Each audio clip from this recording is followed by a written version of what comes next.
Welcome to Audiobook Heaven.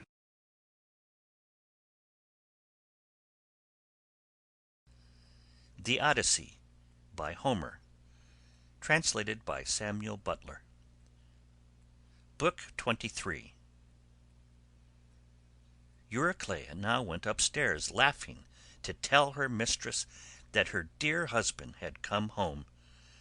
Her aged knees became young again, and her feet were nimble for joy as she went up to her mistress and bent over her head to speak with her.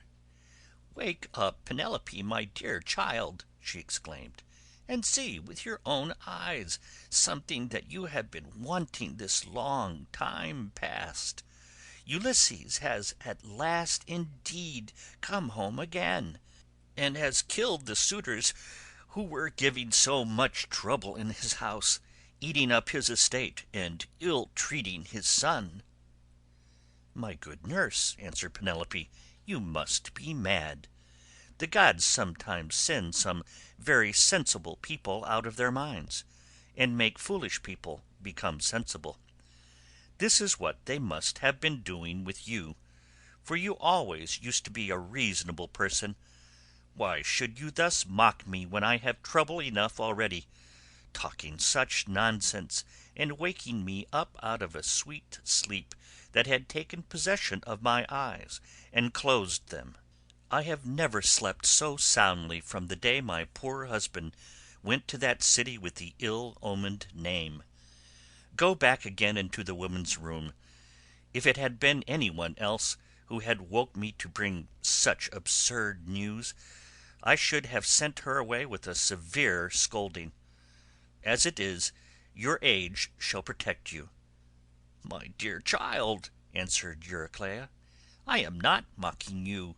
It is quite true, as I tell you, that Ulysses is come home again. He was the stranger whom they all kept on treating so badly in the cloister.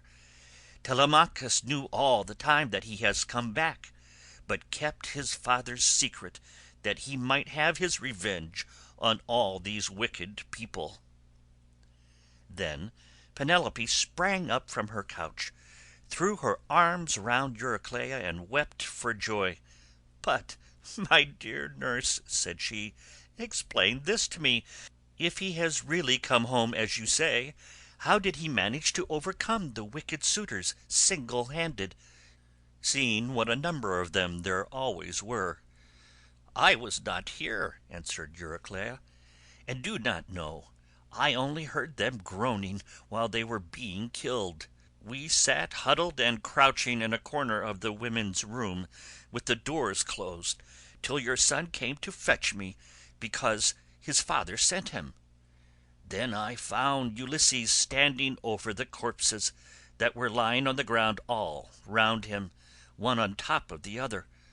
You would have enjoyed it if you could have seen him standing there, all bespattered with blood and filth, and looking just like a lion. But the corpses are now all piled up in the gatehouse that is in the outer court, and Ulysses has lit a great fire to purify the house with sulphur. He has sent me to call you, so come with me, that you may both be happy together after all. For now at last the desire of your heart has been fulfilled. Your husband is come home to find both wife and son alive and well, and to take his revenge in his own house on the suitors who behaved so badly to him." "My dear nurse," said Penelope, "do not exult too confidently over all this. You know how delighted everyone would be to see Ulysses come home, more particularly myself, and the son who has been born to both of us. But what you tell me cannot be really true. It is some god who is angry with the suitors for their great wickedness, and has made an end of them, for they respected no man in the world, neither rich nor poor, who came near them, and they have come to a bad end in consequence of their iniquity. Ulysses is dead, far away from the Achaean land, and he will never return home again." Then nurse Euryclea said, "My child, what are you talking about? But you are all hard of belief, and have made up your mind that your husband is never coming, although he is in the house and by his own fireside at this very moment. Besides, I can give you another proof. When I was washing him, I perceived the scar which the wild boar gave him, and I wanted to tell you about it, but in his wisdom he would not let me, and clapped his hands over my mouth. So come with me, and I will make this bargain with you. If I am deceiving you, you may have me killed by the most cruel death you can think of." "My dear nurse," said Penelope, "however wise you may be, you can hardly fathom the counsels of the gods. Nevertheless we will go in search of my son, that I may see the corpses of the suitors and the man who has killed them." On this she came down from her upper room, and while doing so she considered whether she should keep at a distance from her husband and question him, or whether she should at once go up to him and embrace him. When, however, she had crossed the stone floor of the cloister, she sat down opposite Ulysses by the fire, against the wall at right angles to that by which she had entered, while Ulysses sat near one of the bearing posts, looking upon the ground, and waiting to see what his wife would say to him when she saw him. For a long time she sat silent, and as one lost in amazement. At one moment she looked him full in the face, but then again directly she was misled by his shabby clothes, and failed to recognize him, till Telemachus began to reproach her, and said, "Mother, but you are so hard that I cannot call you by such a name. Why do you keep away from my father in this way? Why do you not sit by his side and begin talking to him and asking him questions? No other woman could bear to keep away from her husband when he had come back to her after 20 years of absence, and after having gone through so much. But your heart was always as hard as a stone." Penelope answered, "My son, I am so lost in astonishment that I can find no words in which either to ask questions or to answer them. I cannot even look him straight in the face. Still, if he really is Ulysses come back to his own home again, we shall get to understand one another better by and by, for there are tokens with which we two are alone acquainted, and which are hidden from all others." Ulysses smiled at this, and said to Telemachus, "Let your mother put me to any proof she likes. She will make up her mind about it presently. She rejects me for the moment, and believes me to be somebody else, because I am covered with dirt and have such bad clothes on. Let us, however, consider what we had better do next. When one man has killed another, even though he was not one who would leave many friends to take up his quarrel, the man who has killed him must still say good-bye to his friends and fly the country, whereas we have been killing the stay of a whole town, and all the picked youth of Ithaca. I would have you consider this matter." "Look to it yourself, father," answered Telemachus, "for they say you are the wisest counsellor in the world, and that there is no other mortal man who can compare with you. We will follow you with right good will, nor shall you find us to fail you in so far as our strength holds out." "I will say what I think will be best," answered Ulysses. "First wash and put your shirts on. Tell the maids also to go to their own room and dress. Phemius shall then strike up a dance tune on his lyre, so that if people outside hear, or any of the neighbours, or someone going along the street happens to notice it, they may think there is a wedding in the house, and no rumours about the death of the suitors will get about in the town before we can escape to the woods upon my own land. Once there, we will settle which of the courses heaven vouchsafes us shall seem wisest." Thus did he speak, and they did even as he had said. First they washed and put their shirts on, while the women got ready. Then Phemius took his lyre and set them all longing for sweet song and stately dance. The house re-echoed with the sound of men and women dancing, and the people outside said, "I suppose the queen has been getting married at last. She ought to be ashamed of herself for not continuing to protect her husband's property until he comes home." This was what they said, but they did not know what it was that had been happening.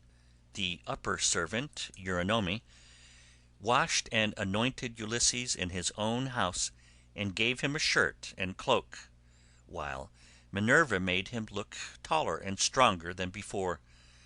She also made the hair grow thick on the top of his head, and flow down in curls like hyacinth blossoms. She glorified him about the head and shoulders, just as a skilful workman who has studied art of all kinds under Vulcan or Minerva, and his work is full of beauty, enriches a piece of silver plate by gilding it. He came from the bath looking like one of the immortals, and sat down opposite his wife on the seat he had left. "My dear," said he, "heaven has endowed you with a heart more unyielding than woman ever yet had. No other woman could bear to keep away from her husband when he had come back to her after 20 years of absence, and after having gone through so much. But come, nurse, get a bed ready for me. I will sleep alone, for this woman has a heart as hard as iron." "My dear," said Penelope, "I have no wish to set myself up, nor to depreciate you, but I am not struck by your appearance, for I very well remember what kind of a man you were when you set sail from Ithaca. Nevertheless, Euryclea, take his bed outside the bedchamber that he himself built. Bring the bed outside this room, and put bedding upon it with fleeces, good coverlets, and blankets." She said this to try him, but Ulysses was very angry, and said, "Wife, I am much displeased at what you have just been saying. Who has been taking my bed from the place in which I left it? He must have found it a hard task, no matter how skilled a workman he was, unless some god came and helped him to shift it. There is no man living, however strong and in his prime, who could move it from its place, for it is a marvellous curiosity which I made with my very own hands. There was a young olive growing within the precincts of the house, in full vigour, and about as thick as a bearing post. I built my room round this with strong walls of stone, and a roof to cover them, and I made the doors strong and well fitting. Then I cut off the top boughs of the olive tree, and left the stump standing. This I dressed roughly from the root upwards, and then worked with carpenter's tools well and skilfully, straightening my work by drawing a line in the wood, and making it into a bed prop. I then bored a hole down the middle, and made it the centre post of my bed, at which I worked till I had finished it, inlaying it with gold and silver. After this I stretched a hide of crimson leather from one side of it to the other. So you shall see I know all about it, and I desire to learn whether it is still there, or whether anyone has been removing it by cutting down the olive tree at its roots." When she heard the sure proofs Ulysses now gave her, she fairly broke down. She flew weeping to his side, flung her arms about his neck, and kissed him. "Do not be angry with me, Ulysses," she cried, "you who are the wisest of mankind. We have suffered, both of us. Heaven has denied us the happiness of spending our youth and of growing old together. Do not then be aggrieved or take it amiss that I did not embrace you thus as soon as I saw you. I have been shuddering all the time, through fear that someone might come here and deceive me with a lying story, for there are many very wicked people going about. Jove's daughter Helen would never have yielded herself to a man from a foreign country, if she had known that the sons of Achaeans would come after her and bring her back. Heaven put it in her heart to do wrong, and she gave no thought to that sin, which has been the source of all our sorrows. Now, however, that you have convinced me by showing that you know all about our bed, which no human being has ever seen but you and I, and this single maidservant, the daughter of Actor, who was given me by my father on my marriage, and who keeps the doors of our room. Hard of belief though I have been, I can mistrust no longer."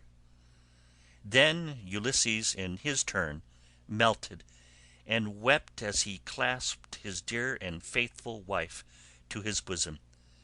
As the sight of land is welcome to men who are swimming towards the shore, when Neptune has wrecked their ship with the fury of his winds and waves, a few alone reach the land, and these, covered with brine, are thankful when they find themselves on firm ground and out of danger. Even so was her husband welcome to her as she looked upon him, and she could not tear her two fair arms from about his neck. Indeed, they would have gone on indulging their sorrow, till rosy-fingered morn appeared, had not Minerva determined otherwise, and held night back in the far west, while she would not suffer dawn to leave Oceanus, nor to yoke the two steeds Lampus and Phaeton, that bear her onward to break the day upon mankind. At last, however, Ulysses said, "Wife, we have not yet reached the end of our troubles. I have an unknown amount of toil still to undergo. It is long and difficult, but I must go through with it, for thus the shade of Tiresias prophesied concerning me, on the day when I went down into Hades to ask about my return and that of my companions. But now let us go to bed, that we may lie down and enjoy the blessed boon of sleep." "You shall go to bed as soon as you please," replied Penelope, "now that the gods have sent you home to your own good house and to your country. But as heaven has put it in your mind to speak of it, tell me about the task that lies before you. I shall have to hear about it later, so it is better I should be told at once." "My dear," answered Ulysses, "why should you press me to tell you? Still, I will not conceal it from you, though you will not like it. I do not like it myself, for Tiresias bade me travel far and wide, carrying an oar, till I came to a country where the people have never heard of the sea, and do not even mix salt with their food. They know nothing about ships, nor oars that are as the wings of a ship. He gave me this certain token which I will not hide from you. He said that a wayfarer should meet me and ask me whether it was a winnowing shovel that I had on my shoulder. On this I was to fix my oar in the ground and sacrifice a ram, a bull and a boar to Neptune, after which I was to go home and offer hecatombs to all the gods in heaven, one after the other. As for myself, he said that death should come to me from the sea, and that my life should ebb away very gently, when I was full of years and peace of mind, and my people should bless me. All this, he said, should surely come to pass. And Penelope said, "If the gods are going to vouchsafe you a happier time in your old age, you may hope then to have some respite from misfortune." Thus did they converse. Meanwhile Eurynome and the nurse took torches and made the bed ready with soft coverlets. As soon as they had laid them, the nurse went back into the house to go to her rest, leaving the bedchamber woman Eurynome to show Ulysses and Penelope to bed by torchlight. When she had conducted them to their room she went back, and they then came joyfully to the rites of their own old bed. Telemachus, Philoetius, and the swineherd now left off dancing, and made the women leave off also. They then laid themselves down to sleep in the cloisters. When Ulysses and Penelope had had their fill of love, they fell talking with one another. She told him how much she had had to bear in seeing the house filled with a crowd of wicked suitors, who had killed so many sheep and oxen on her account, and had drunk so many casks of wine. Ulysses, in his turn, told her what he had suffered, and how much trouble he had given to other people. He told her everything, and she was so delighted to listen that she never went to sleep till he had ended his whole story. He began with the victory over Cicons, and how he thence reached the fertile land of the lotus eaters. He told her all about the Cyclops, and how he had punished him for having so ruthlessly eaten his brave comrades. How he then went on to Aeolus, who received him hospitably and furthered him on his way. And even so, he was not to reach home, for to his grief a hurricane carried him out to sea again. How he went to the Lastrygonian city Telepylus, where the people destroyed all his ships with their crews, save himself and his own ship only. Then he told of cunning Circe and her craft, and how he sailed to the chill house of Hades to consult the ghost of the Theban prophet Tiresias, and how he saw his old comrade in arms, and his mother who bore him and brought him up when he was a child. How he then heard the wondrous singing of the sirens, and went on to the wandering rocks and terrible Charybdis and to Scylla, whom no man had ever yet passed in safety. How his men then ate the cattle of the sun god, and how Jove, therefore, struck the ship with his thunderbolts, so that all his men perished together, himself alone being left alive. How, at last, he reached the Ogygian island, and the nymph Calypso, who kept him there in a cave, and fed him, and wanted him to marry her, in which case she intended making him immortal, so that he should never grow old. But she could not persuade him to let her do so.